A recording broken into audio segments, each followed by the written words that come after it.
Hi, I'm Dr. Ahadian. I want to talk about an issue that is pretty much prevalent these days, and everybody's talking about it, and that is change.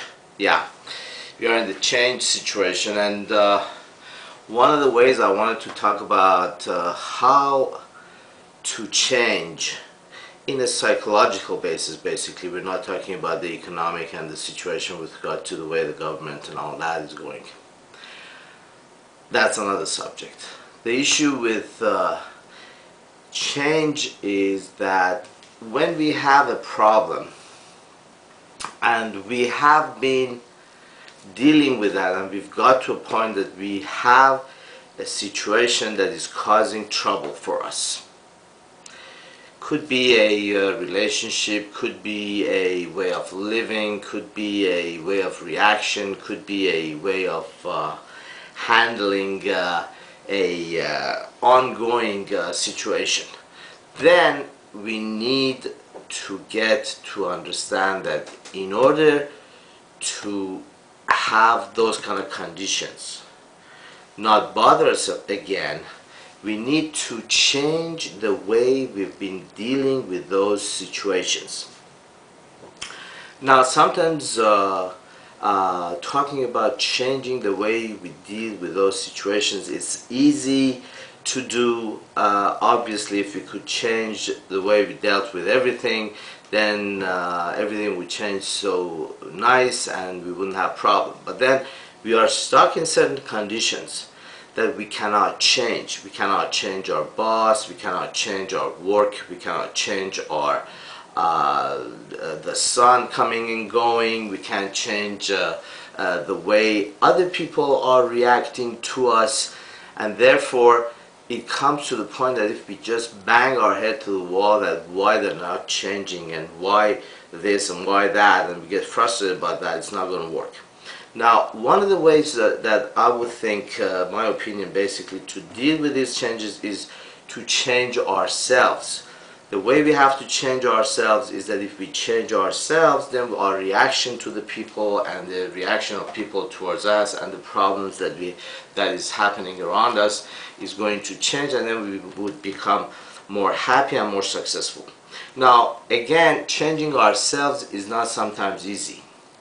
It's never easy. If it was easy, we wouldn't be talking about this all the time, day in, day out.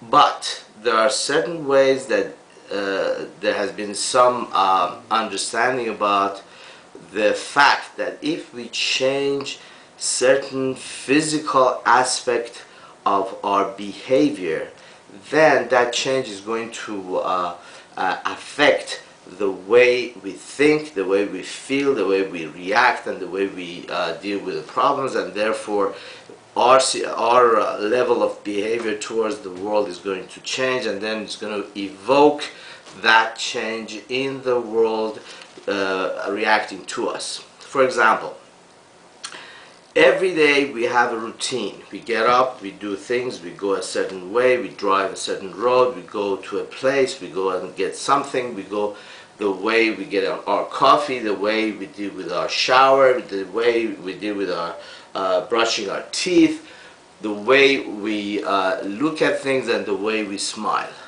Now, there's been research done, and just before I forget, is that the research has gone through saying and understanding that people who were not happy and they began to smile, like they kind of like make some kind of like changes in the muscles of the cheek and the forehead, and when we are smiling, those kind of muscles are going to begin to work.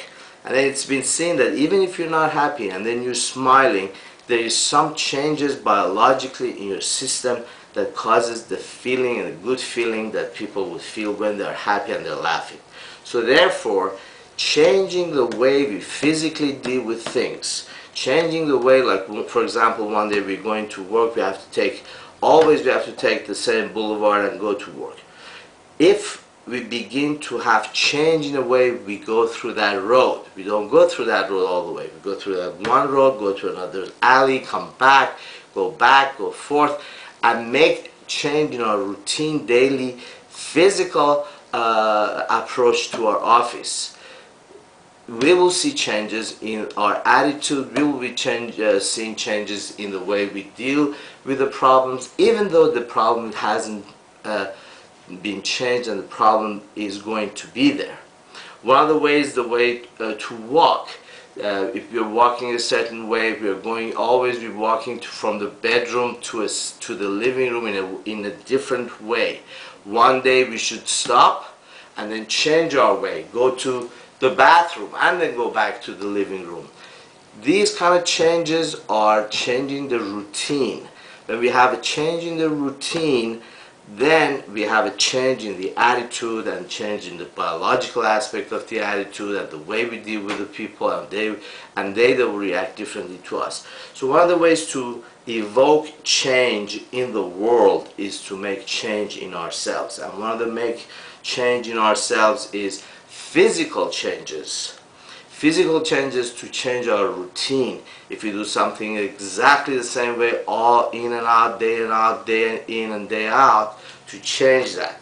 If we deal, then we will see that we change our attitude towards approaching people in businessmen or businesswomen, changing their attitude towards how they deal with the people around them, and the way they change the way even they change the way they exercise. If you have a routine, to change that, then we'll see we will be able to do more of that, and then we evoke change in us. So then the issue of change is very important. We can't change others.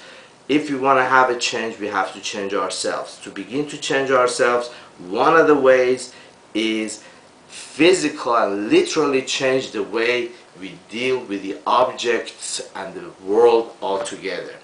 Now this would be called anyway about